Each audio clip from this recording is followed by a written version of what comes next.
അനർത്ഥമാക്കുന്നത്.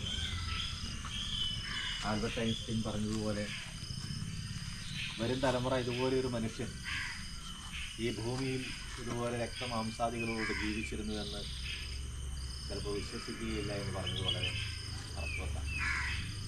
അദ്ദേഹത്തിൻ്റെ ചരിത്രം നമ്മൾ സ്കൂളുകളിലുമൊക്കെ പഠിച്ചു വന്ന സമയത്തല്ലേ കൂടുതൽ അദ്ദേഹത്തെ മനസ്സിലാക്കുമ്പോൾ ഇതുപോലെ ഒരു മനുഷ്യന് ചെയ്യാൻ സാധിക്കുമെന്ന് നമ്മൾ സംശയിച്ചു. ഗുജറാത്തിലെ പോർബന്തറിൽ ഒരു സാധാരണ അവിടുത്തെ ഒരു ദിവാൻ്റെ ഒരു കുടുംബത്തിൽ ജനിച്ച് ചെറുപ്പകാലത്തിൽ സാധാരണ വിദ്യാഭ്യാസമൊക്കെ നേടി അങ്ങനെ ഒരു സാധാരണ മനുഷ്യനായിട്ട് പോകേണ്ടിയിരുന്ന ഗാന്ധിജി അദ്ദേഹം പൊതുജന സേവനത്തിനായിട്ട് ഇറങ്ങുകയാണ്. നമുക്കറിയാം, ഇംഗ്ലണ്ടിൽ പോയി വക്കീലാകാനുള്ള കോഴ്സ് കഴിഞ്ഞ് വക്കീലായി വന്നു. അവിടെ നിന്ന് ദക്ഷിണാഫ്രിക്കയിൽ അദ്ദേഹത്തിൻ്റെ പ്രവർത്തന മേഖലയുമായിട്ട് പോയി. ആ സമയത്താണ് നമ്മുടെ രാജ്യത്തിൻ്റെ സ്വാതന്ത്ര്യ സമരത്തിന്, രണ്ടാം സ്വാതന്ത്ര്യ സമരം വളരെ ശക്തിയായിട്ട് നടക്കുന്ന ഭാരതത്തിൽ സ്വാതന്ത്ര്യ സമരത്തിന് നേതൃത്വം കൊടുക്കുവാൻ ഒരു നേതാവില്ല എന്നുള്ള കാഴ്ചപ്പാടിൽ ദക്ഷിണാഫ്രിക്കയിൽ നിന്നും അദ്ദേഹത്തെ ഇങ്ങോട്ട് വിളിച്ചു വരുത്തുന്നു. അദ്ദേഹം പൊതു പ്രവർത്തനങ്ങളിൽ അത്രമാത്രം സജീവമല്ലാതിരുന്ന സമയത്ത് ഗാന്ധിജി നമ്മുടെ ഇന്ത്യയിലേക്ക് വീണ്ടും തിരിച്ചു വരികയും ഇവിടെ അദ്ദേഹം സ്വാതന്ത്ര്യ സമരത്തിൻ്റെ നേതൃത്വം ഏറ്റെടുക്കുകയും ചെയ്തു. നമ്മൾ ചരിത്രം പഠിച്ചാൽ മനസ്സിലാവും. ലോകത്തിൽ ഇന്ന് വരെ കാണാത്ത ഒരു സമര മാർഗം, സത്യാഗ്രഹ സമരം ലോകത്തിന് പരിചയപ്പെടുത്തിയ ഗാന്ധിജിയാണ്. അതുവരെയുള്ള സമരങ്ങൾ, യുദ്ധങ്ങൾ നമുക്കറിയാം, രക്തം ചിന്തിയ യുദ്ധങ്ങളാണ്. രാജാക്കന്മാരുള്ള യുദ്ധവും രാജ്യങ്ങൾ തമ്മിലുള്ള യുദ്ധവും ഒക്കെ ആയിരക്കണക്കിന് ആളുകളുടെ ജീവൻ അപഹരിച്ച് രക്തം ചിന്തിയ യുദ്ധങ്ങൾ കണ്ട നമ്മുടെ ലോകം, നമ്മുടെ രാജ്യം ഈ ഒരു സമരമാർഗം വളരെ കൗതുകത്തോടു കൂടിയാണ് നോക്കിക്കാണുന്നത്. അഹിംസ എന്ന് പറയുന്ന ഒരു സിദ്ധാന്തം, ആളുകളെ പരസ്പരം കൊല്ലരുത്, കൊല്ലാതെ തങ്ങളുടെ ആശയത്തെ എങ്ങനെ വിജയിപ്പിച്ചെടുക്കാം, നേടിയെടുക്കാം എന്നുള്ള ചിന്തയിൽ നിന്നാണ് സത്യാഗ്രഹ സമരത്തിലേക്കും സഹന സമരത്തിലേക്കും ഗാന്ധിജി. ആ സമരം വിജയിച്ചു എന്നാണ് നമുക്ക് പറയുന്നത്.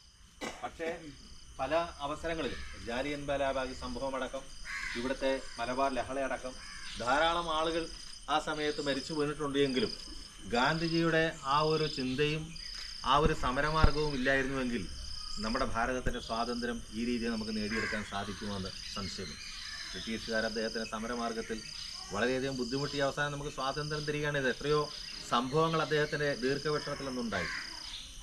1930 ഉപ്പ് സത്യാഗ്രഹം നമ്മുടെ ഇന്ത്യൻ സ്വാതന്ത്ര്യ സമരത്തിലെ വലിയ വിപ്ലവം ഉണ്ടാക്കിയ, ലോകം കണ്ട വലിയൊരു സംഭവമാണ്.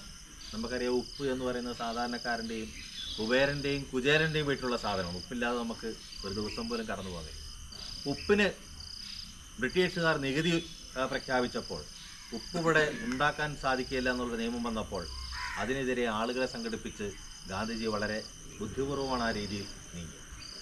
അതിവിടെ കേരളത്തിലും പയ്യന്നൂരും നമ്മുടെ കോഴിക്കോടും ഒക്കെ ആ സമയത്ത് ഇവിടെയുള്ള അന്നത്തെ സ്വാതന്ത്ര്യ സമരത്തിൻ്റെ ആളുകൾ, ധീരദേശാഭിമാനികൾ ഇവിടെയൊക്കെ ആ ഒരു പ്രവർത്തനത്തിലാണ്. 1942 ക്വിറ്റ് ഇന്ത്യ സമരം സ്വാതന്ത്ര്യ സമരത്തിലെ ആ ഏടുകളിൽ ഏറ്റവും പ്രധാനപ്പെട്ടതാണ്. പ്രവർത്തിക്കുക അല്ലെങ്കിൽ മരിക്കുക എന്ന് പറയുന്ന ലോകത്തിൻ്റെ മുമ്പിലേക്ക് ഏറ്റവും വലിയൊരു ശക്തമായ മുദ്രാവാക്യം ഉയർത്തിപ്പിടിച്ചുകൊണ്ട് ഗാന്ധിജി പോയതാണ്. അതിൽ കൂടിയൊക്കെ ആ സ്വാതന്ത്ര്യം നമുക്ക് നേടിത്തന്ന ഗാന്ധിജി, അദ്ദേഹം നമുക്കറിയാം. ചിലപ്പോൾ കുട്ടികളിങ്ങനെ നോക്കും, അദ്ദേഹം മേൽക്കുപ്പായം പോലും എത്ര പാവപ്പെട്ട മനുഷ്യനാണ് നമ്മുടെ രാഷ്ട്രപിതാവ്. സുഭാഷ് ചന്ദ്രബോസ് അദ്ദേഹത്തെ രാഷ്ട്രപിതാവെന്ന് സംബോധന, രാഷ്ട്രത്തിൻ്റെ പിതാവ് എന്ന് പറയാൻ മറ്റൊരാളുകൾ. ഇത്രയും പാവപ്പെട്ട ഒരാളാണ് നമ്മുടെ രാഷ്ട്രപിതാവ്, നമ്മുടെ സ്വാതന്ത്ര്യം നേടിത്തന്ന ഗാന്ധിജി എന്ന് നമ്മളത് തെറ്റിദ്ധരിച്ചാണ്. ആ ചരിത്രം നമുക്കറിയാം. നമ്മുടെ രാജ്യം എന്ന് പറയുന്ന വലിയ 1947 സ്വാതന്ത്ര്യം കിട്ടുമ്പോൾ 37 കോടി ജനങ്ങളുണ്ടായ നമ്മുടെ രാജ്യത്ത് ബഹുഭൂരിപക്ഷവും ദാരിദ്ര്യത്തിൻ്റെ പടുകുടിയിലുള്ളവരായിരുന്നു. യാതൊരുവിധ അടിസ്ഥാന സൗകര്യവുമില്ലാത്ത, ആഭ്യന്തര കലാപങ്ങൾ കത്തിപ്പടർന്ന് കയറിക്കിടക്കാൻ വീടില്ലാത്ത, വിദ്യാഭ്യാസമില്ലാത്ത, ഒരു നേരത്തിന് ആഹാരത്തിന് വഴിയില്ലാത്ത, മരുന്ന് വാങ്ങാൻ പണമില്ലാത്ത ആ കോടിക്കണക്കിന് ആളുകളുടെ നമ്മുടെ രാജ്യം. ഇവരെ എങ്ങനെ നാളുകളിൽ നല്ല ജീവിതത്തിലേക്ക് കൊണ്ടുപോകാൻ സാധിക്കുമെന്നുള്ള വലിയ ശക്തമായ മാനസിക സംഘർഷത്തിലായിരുന്നു ഗാന്ധിജി, നെഹ്റുവും. അവിടെ നിന്നാണ് നമ്മുടെ രാജ്യത്തിൻ്റെ ഈ ഇന്നത്തെ കാഴ്ചപ്പാടിലേക്ക് നമ്മൾ പോകുന്നത്. എത്രയോ നമ്മൾ മാറി, എത്രയോ മേഖലകളിൽ നമ്മൾ ഉയരങ്ങളിലേക്ക് എത്തി. മറ്റ് രാജ്യങ്ങളോടൊപ്പം കിടപിടിക്കുന്ന രീതിയിലേക്ക് പോകുവാൻ സാധിച്ചത് ഗാന്ധിജിയുടെയും നെഹ്റുവിൻ്റെയും ദീർഘവീക്ഷണത്തോടുള്ള പ്രവർത്തനങ്ങളാണ്, അവരുടെ പദ്ധതികളാണ്. പക്ഷേ നമ്മുടെ രാജ്യം അദ്ദേഹത്തിൻ്റെ കാഴ്ചപ്പാടിൽ, അതായത് അദ്ദേഹം ഒരു ഹിന്ദു മതവിഭാഗത്തിലെ ആളാണ് ഗാന്ധി. ഒരു ഹിന്ദു രാജ്യമാണ് സത്യത്തിൽ നമ്മുടെ രാജ്യം. ഏകദേശം 80% അടുത്ത് വരുന്ന ആളുകളൊക്കെ ഹിന്ദുക്കളാണ്. ഹിന്ദുക്കൾക്ക് മാത്രമായിട്ട് രാജ്യം വേണമെന്ന് പറഞ്ഞാൽ ഹിന്ദുക്കൾക്ക് മാത്രമാണ് ഈ രാജ്യം. പക്ഷേ അദ്ദേഹത്തിൻ്റെ കാഴ്ചപ്പാടിൽ അദ്ദേഹം പറഞ്ഞു, ഇവിടെ ഹിന്ദുവും ക്രിസ്ത്യാനിയും മുസൽമാനും സിഖുകാരനും ബുദ്ധമതക്കാരനും ജൈനമതക്കാരനും എല്ലാവരും ഒരുമിച്ച് ജീവിക്കുന്ന ഒരു നല്ലൊരു രാജ്യമായി നമ്മുടെ രാജ്യം മാറും. മതേതരത്വം എന്ന് പറയുന്ന വലിയൊരു കാഴ്ചപ്പാട് ലോകത്തിൽ വേറെ എവിടെയും ഇല്ലാത്ത ഒരു രാജ്യത്തിലുള്ള ഒരു രാജ്യമാണ് നമ്മുടേത്. ഇത്രമാത്രം മതത്തിൻ്റെ പേരിൽ ചെറിയ ചെറിയ പ്രശ്നങ്ങളുണ്ടെങ്കിൽ പോലും മതേതരത്വത്തിന് വലിയ പ്രാധാന്യം കൊടുത്ത രാജ്യം. അതുകൊണ്ട് തന്നെ അദ്ദേഹത്തിൻ്റെ ജീവിതവും ജീവനും അതുകൊണ്ട് തന്നെ നഷ്ടപ്പെട്ടു. ഹിന്ദുത്വത്തിൻ്റെ ആളെന്ന പേരിൽ നാഥൂറാം വിനായക് ഗോഡ്സെ 1948 ജനുവരി 30 പ്രാർത്ഥനാവേളയിൽ അദ്ദേഹത്തിനെ വെടിവെച്ച് വീഴ്ത്തിയത് നമ്മുടെ ലോകം മുഴുവൻ പറഞ്ഞ ഒരു സംഭവമാണ്. ഇപ്പോഴും നമ്മുടെ രാജ്യത്തിൽ അദ്ദേഹത്തിന് വേണ്ട ഒരു ഓർമ്മ നമ്മൾ കൊടുക്കാറുണ്ടോ എന്നുള്ളത് നമ്മളെ തന്നെ ഒന്ന് പരിശോധിക്കുന്നതല്ലേ. ഇത്രയും മഹാനായ ഒരു വ്യക്തിയെ നമ്മൾ എത്രമാത്രം നമ്മുടെ മനസ്സിൽ കൊണ്ടു നടക്കുന്നുണ്ട്, നമ്മുടെ പ്രവർത്തനങ്ങൾ അദ്ദേഹത്തെ ഓർമ്മിക്കാറുണ്ട്. ഇതുപോലുള്ള ഗാന്ധി ജയന്തി ദിനത്തിലും ഓഗസ്റ്റ് 15 റിപ്പബ്ലിക് ദിനത്തിലും മാത്രമായി നമ്മുടെ ഗാന്ധിജി നമ്മുടെ മനസ്സിലൊക്കെ ഒതുങ്ങിക്കൂടുകയാണ്. അതിനപ്പുറത്തേക്ക് ഗാന്ധിജിയെ നമ്മൾ പുറത്ത് കാണിക്കണം. ഗാന്ധിജിയുടെ പ്രവർത്തനങ്ങൾ നമ്മൾ ഈ വരുന്ന തലമുറകൾക്ക് പകർന്നു കൊടുക്കുവാനായിട്ട് നമുക്ക് സാധിക്കണം. ഒരു ഗാന്ധിജി ഇല്ലായിരുന്നുവെങ്കിൽ നമുക്കിതുപോലെ ഇവിടെ ഒരുമിച്ച് കൂടുവാനുള്ള സാഹചര്യം ഒരുപക്ഷെ നമുക്ക് ഇന്ത്യയിൽ നഷ്ടപ്പെടുമായിരുന്നു. അദ്ദേഹത്തിൻ്റെ ഓർമ്മകൾക്ക് മുമ്പിൽ ഒരിക്കൽ കൂടി വൈകിയവേളയിൽ കൂടുതൽ സംസാരിക്കുന്നില്ല, ഒരിക്കൽ കൂടി പ്രണാമമർപ്പിക്കുന്നു.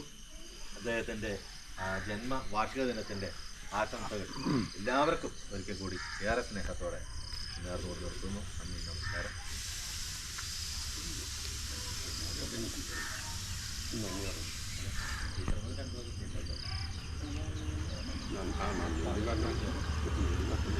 എൻ്റെ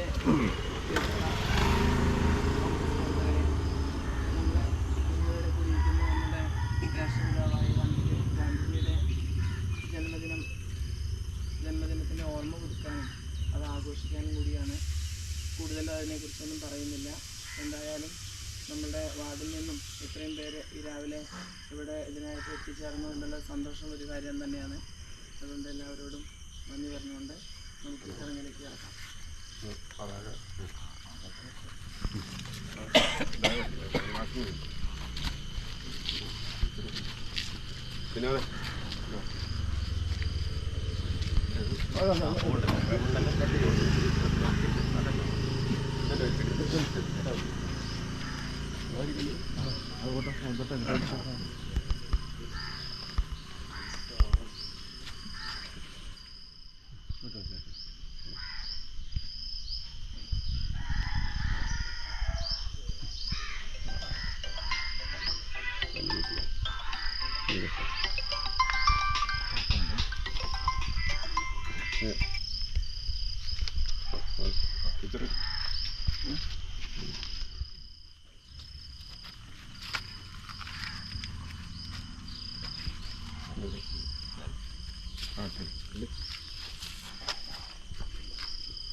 കേട്ടോ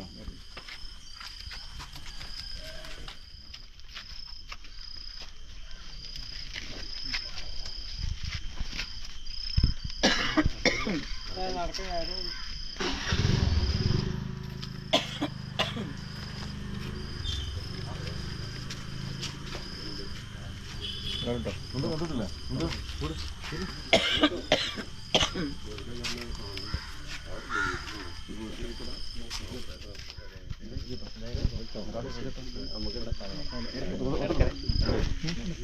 കണ്ടിട്ടില്ല വിനോദിട്ടില്ലേ